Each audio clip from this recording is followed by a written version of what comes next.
আসসালামু আলাইকুম। আপনার উপর শান্তি বর্ষিত হোক। প্রিয় সুহৃদ, খতমে কামালের 21তম ধাপে আপনাকে স্বাগতম।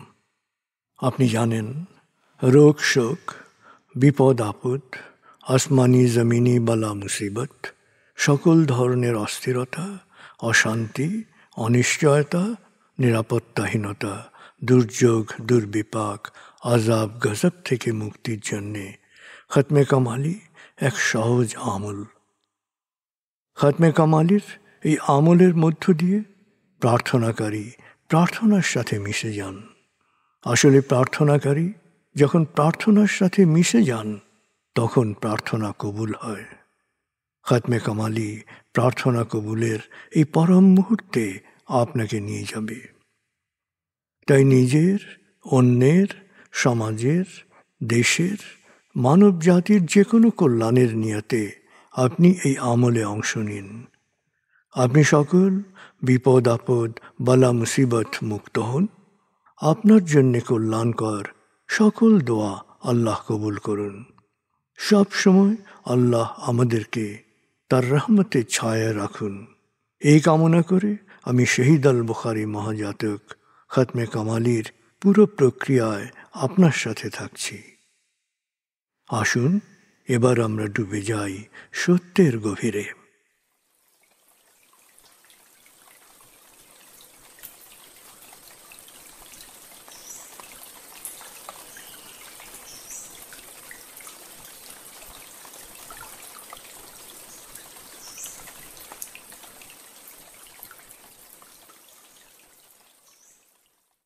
হে আল্লাহ, বিতাড়িত শয়তান থেকে আমি তোমার আশ্রয় প্রার্থনা করছি।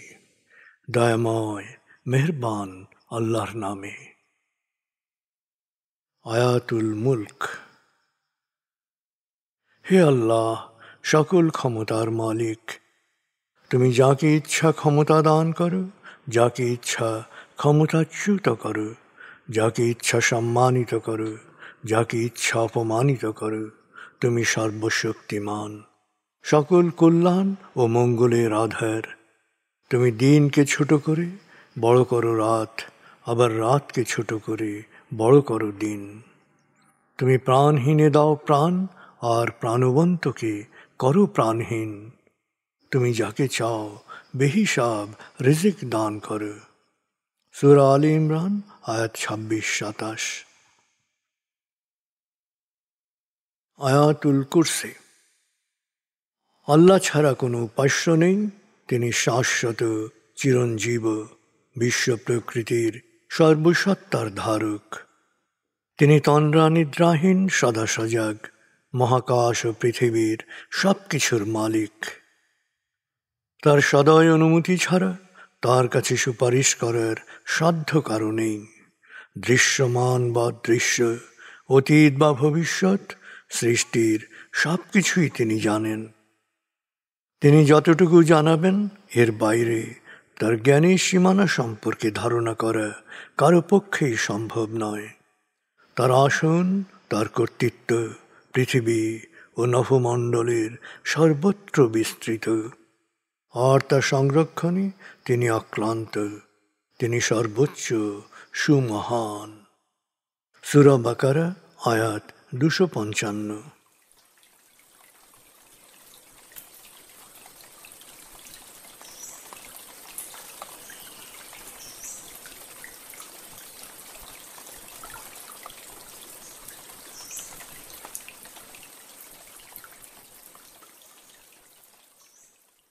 আসুন আমরা ধীরে ধীরে ডুবে যাই হৃদয়ের গভীরে নবী প্রেমে।